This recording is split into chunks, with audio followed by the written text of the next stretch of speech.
Le Seigneur soit avec vous et avec votre esprit. Bonne nouvelle de Jésus-Christ selon saint Marc. Gloire à toi, Seigneur. Marc au chapitre 2, les versets 18 à 22.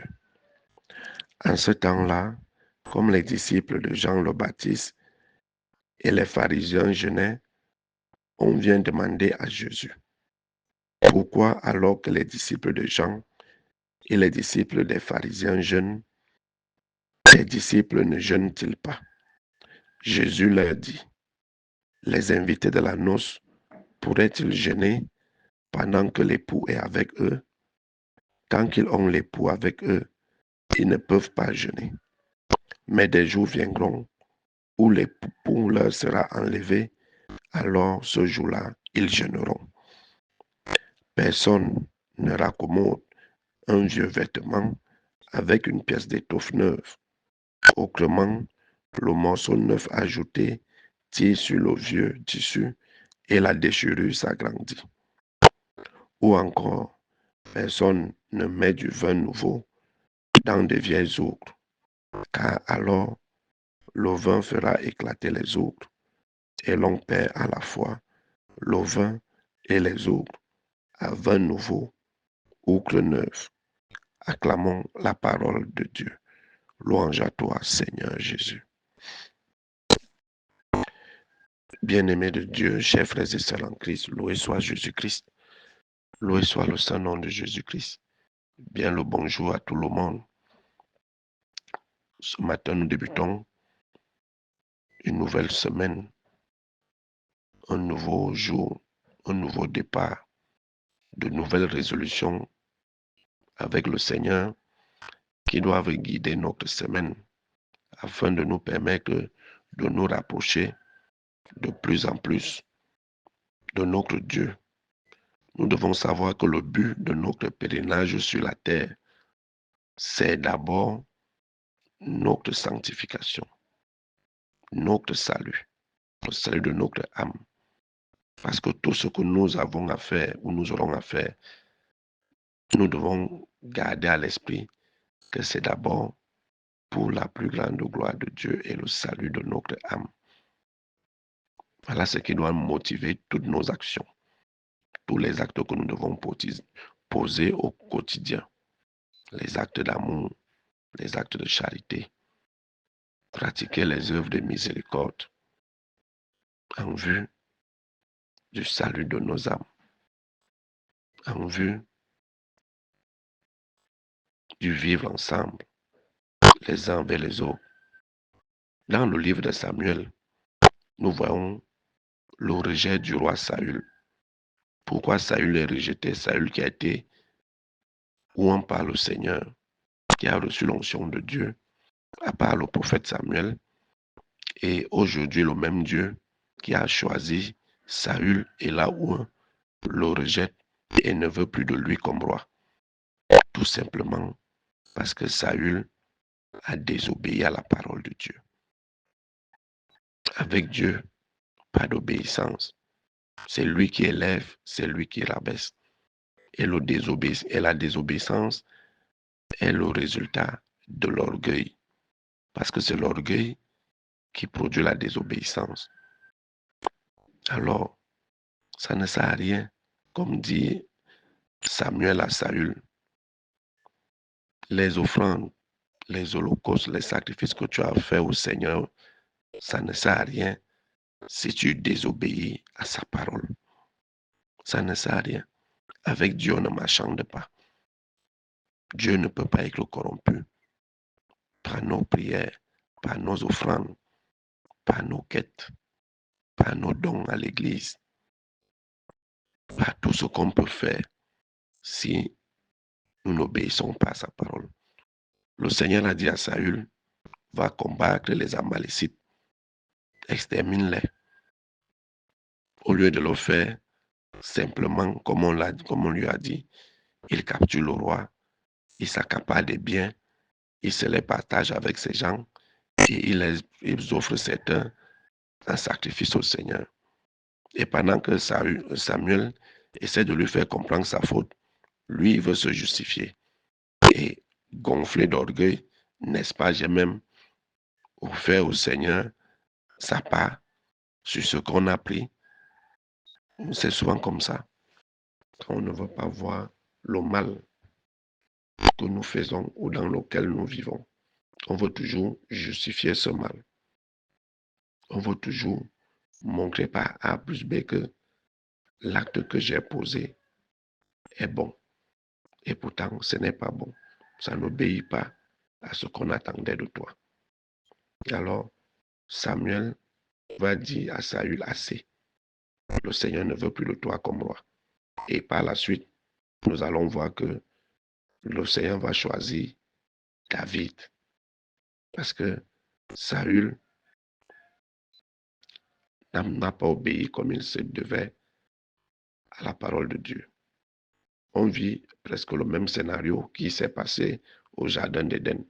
La désobéissance d'Adam et Ève a fait en sorte qu'ils soient chassés du jardin parce qu'ils n'ont pas su obéir à la parole de Dieu qui disait « Vous n'allez pas manger le fruit de l'arbre du milieu du jardin ». Alors à chaque fois que nous n'allons pas obéir à la parole de Dieu, attendons-nous aux conséquences. Attendons-nous aux conséquences. Même si tout semble toujours marcher, mais sachons que Dieu n'est plus avec nous. Dieu n'est plus avec nous. On peut être un bon prédicateur, un bon évangéliste, un bon prêtre, un bon session, un bon charismatique. Mais si tu n'obéis plus à la parole de Dieu, tu peux continuer à faire les miracles, les ceci, parler en langue, mais Dieu n'est plus avec toi. Nous allons voir que Saül va continuer à être roi, mais Dieu n'est plus avec lui. Il n'a plus le mandat de Dieu. Il n'a plus l'autorité qui lui venait de Dieu. Il sera, comme on dit souvent, un roi sans portefeuille, comme on a des ministres sans portefeuille. C'est-à-dire tu es ministre, mais tu ne gères aucun budget. Il sera roi de nom. Et il va s'accrocher à sa royauté. Mais Dieu n'est plus avec lui. C'est pour ça que David sera suscité. Donc, on peut toujours continuer à faire notre one-man show, mais en fait, Dieu n'est plus avec nous. Parce que s'il t'a dit, marche comme ça, fais ceci, et toi, tu fais le contraire, il n'est plus avec toi. Les actes que tu poses, ce n'est plus au nom de Dieu. C'est maintenant en ton propre nom. Donc, faisons attention avec l'obéissance. Toujours obéir au Seigneur et rien qu'au Seigneur. Ne nous laissons pas égarer par nos propres volontés, par nos choix, par nos intérêts. Parfois, c'est la recherche de nos intérêts qui nous pousse à ne pas obéir au Seigneur. Parce qu'on regarde d'abord notre intérêt et non pas ce que le Seigneur attend de nous. Et c'est ça qui fait en sorte que beaucoup parmi nous sont déjà désavoués, même si le ministère continue, même si la fonction continue, même si le service continue, mais le Seigneur n'est plus avec toi. Il t'a déjà rejeté. Il n'est plus avec toi. Dans l'évangile, nous voyons un groupe de personnes qui viennent voir Jésus pour lui dire pourquoi les disciples de Jean-Baptiste et ceux des pharisiens jeûnent, mais tes disciples ne jeûnent pas. La réponse est simple. Quand l'époux est là, est-ce qu'on peut jeûner? Quand on part à la fête, est-ce que c'est pour aller jeûner à la fête? C'est pour aller manger et boire. Jésus n'a jamais dit, il n'a jamais donné un commandement sur le jeûne. Mais tout ce que le Seigneur nous demande, c'est de nous aimer les uns les autres. Je veux l'amour et non les sacrifices. Je veux l'obéissance et non les sacrifices. Dieu n'a jamais organisé un concours de jeûne. Jamais. Le jeûne, c'est un exercice spirituel personnel pour exercer son corps, son âme, son esprit, pour priver son corps en vue d'une purification, d'une sanctification. Mais le jeûne n'est pas obligatoire. Le jeûne, c'est un exercice spirituel qui nous rapproche, certes, de Dieu, mais ne doit pas être vu sous l'aspect de la concurrence. Si telle église jeûne, si tel jeûne, pourquoi nous, catholiques, nous, on ne jeûne pas? Les musulmans jeûnent pendant 40 jours. Pourquoi nous aussi, on ne fait pas pareil? Non, c'est un état d'esprit. Un état d'esprit. Tout ce que le Seigneur demande, c'est de nous aimer. À quoi ça sert de jeûner, mais j'ai le cœur rempli de haine?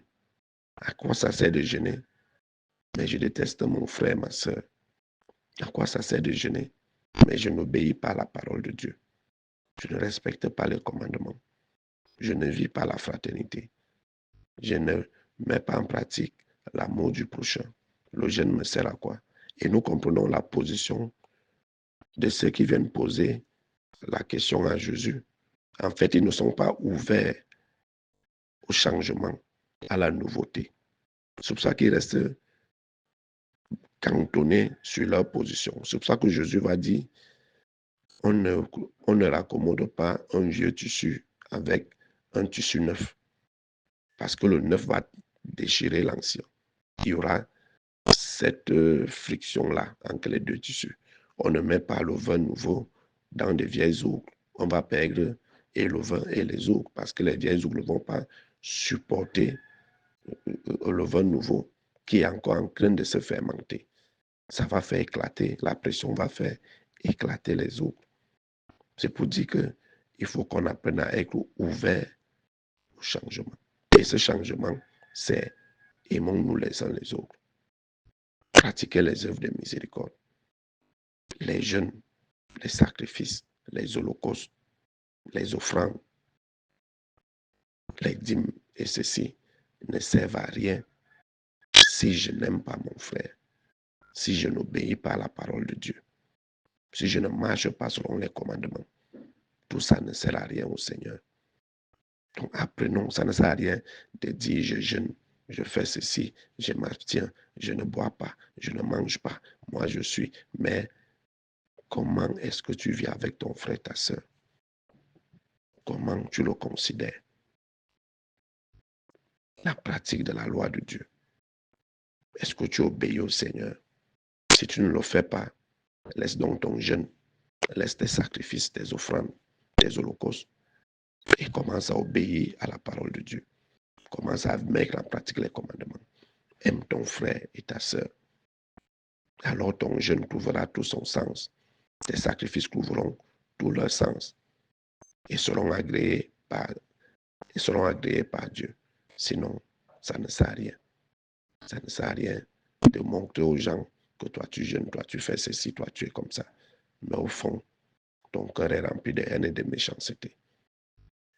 Alors, ouvrons-nous à la nouveauté de Dieu et marchons selon sa parole et ses commandements. Loué soit Jésus-Christ. À jamais.